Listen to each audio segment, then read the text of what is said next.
As men, we've all heard stories about infidelity and betrayal. But when the person crossing the line is a woman in a position of authority, a teacher, it hits differently. Today's story comes out of Michigan, where a 26-year-old teacher, Jocelyn Sanroman, is accused of having a sexual relationship with a 16-year-old student. Now, let us be clear.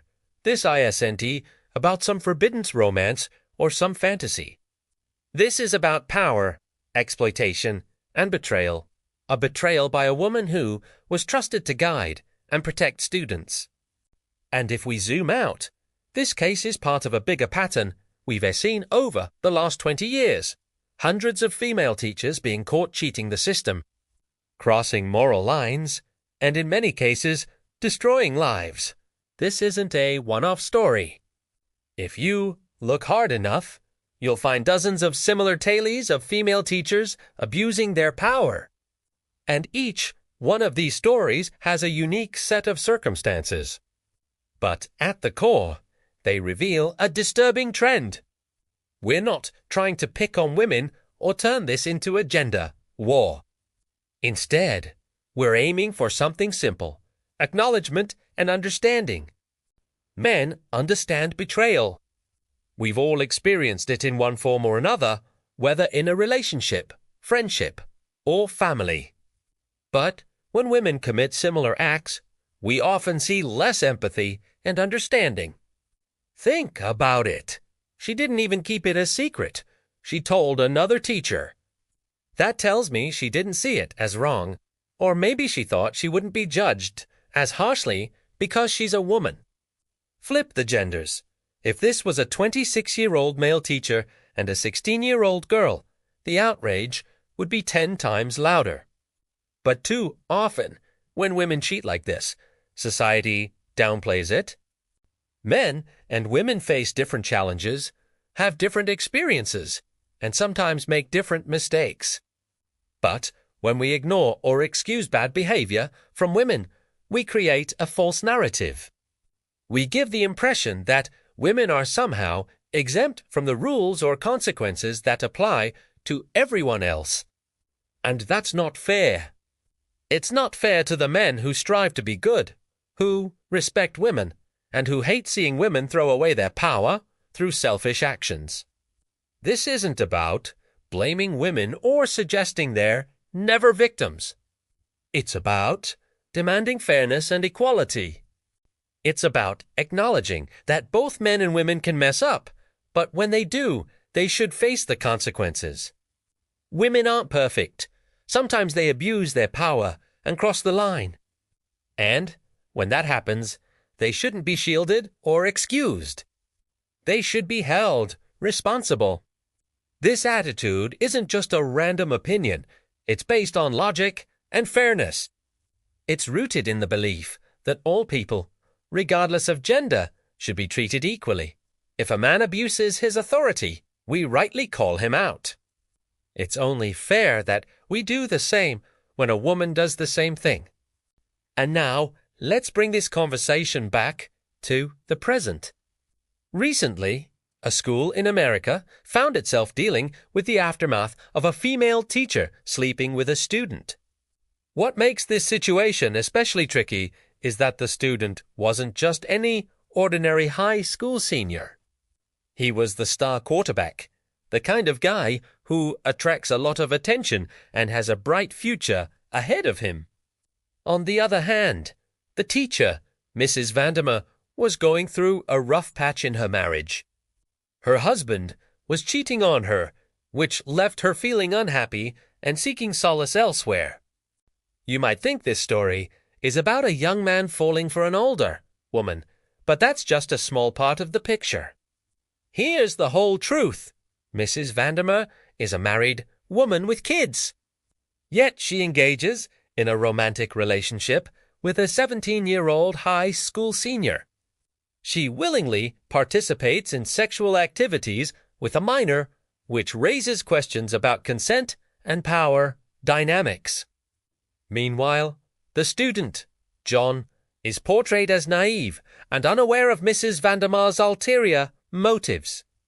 He genuinely believes he is in love and wants a real-life Romeo and Juliet kind of romance with her. However, their relationship is far from a fairy tale. John faces significant backlash from his peers and community. They mock him behind his back, calling him names like QB and stud in reference to his athletic abilities and intimate relationship with the teacher. This ridicule is hurtful and embarrassing for John, causing him to question his choices and feel isolated. Mrs. Vandermeer also faces criticism from others, but for entirely different reasons. People accuse her of taking advantage of her position of power and betraying the trust placed in her as a teacher. They question her integrity and professional conduct, wondering how someone in her position could engage in such inappropriate behavior. Adding to the complexity of the situation, another teacher becomes aware of Mrs. Vandermar's actions and confronts her. This confrontation leads to a physical altercation between the two teachers, escalating the conflict and drawing more attention to their inappropriate relationship. As we unpack this scenario, several crucial points emerge. First, we see a married woman voluntarily engaging in a romantic relationship with a high school senior. This choice reveals her character and the values she places importance on. Second, John's perspective as the young, impressionable student is also important. His actions and thoughts shed light on the dynamics of their relationship and the emotional toll it takes on him. Third, the reaction of their peers and the broader community adds another layer to this story. The bullying John faces and the criticism directed towards Mrs. Vandermeer reflect the moral standards and expectations of their society. Finally, the confrontation between Mrs. Vandermeer and the other teacher highlights the gravity of the situation and the potential consequences of their actions. In essence, this story is a reminder that appearances can be deceiving. A seemingly innocent relationship between a teacher and a student can mask deeper issues of infidelity, power, and betrayal. It's a cautionary tale about the importance of integrity, accountability, and the courage to confront unethical behavior. So let me ask you this: what do you really think about this situation? Drop your thoughts in the comments below.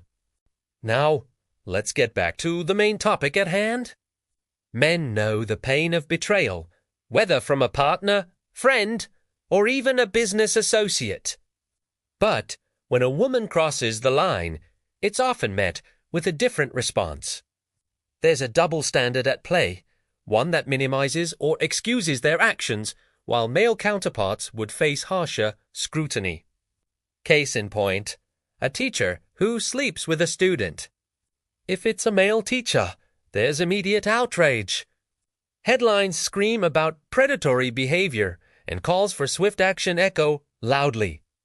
But when it's a female teacher, the narrative shifts. The focus changes from the exploitation of power to a so-called romance. Here's the stark reality. In recent years, there's been a surge in cases where female teachers engage in sexual relationships with their students. Reports indicate a disturbing trend, one that shatters the image of the devoted educator and exposes the darker side of human nature. Just consider the case of Mary Kay Letourneau, a middle school teacher who had a sexual relationship with a 13-year-old student. Or the story of Amy Vanderbilt, a high school teacher convicted of having relationships with multiple students. These aren't isolated incidents, but rather symptoms of a larger issue. But why does this happen? What drives female teachers to cross that forbidden line?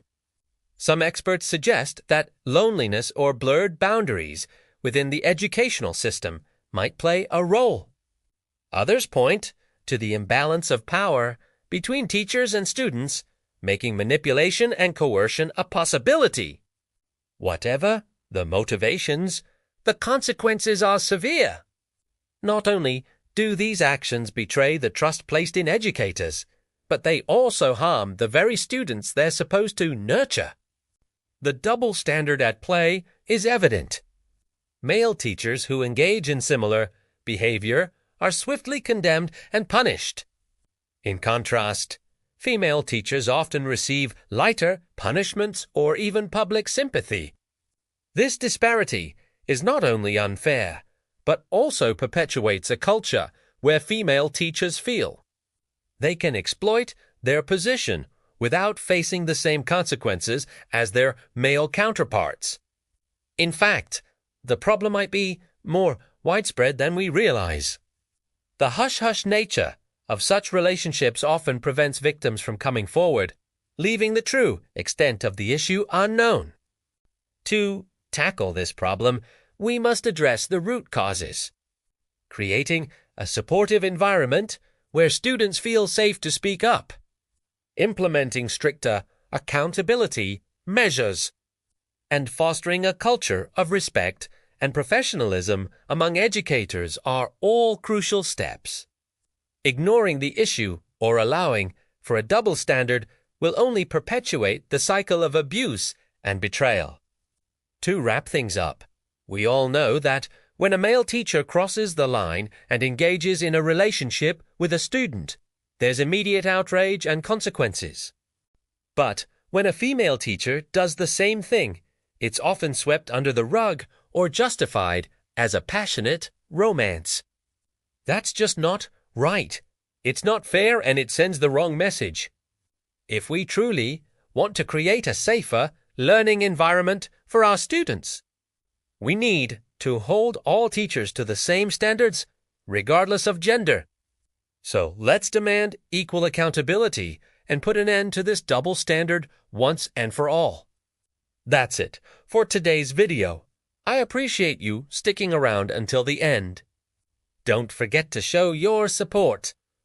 If you enjoyed the video, drop a like and comment below to share your thoughts on today's topic. Also, make sure to hit the subscribe button so you never miss out on new videos. Thanks for watching. See you in the next one.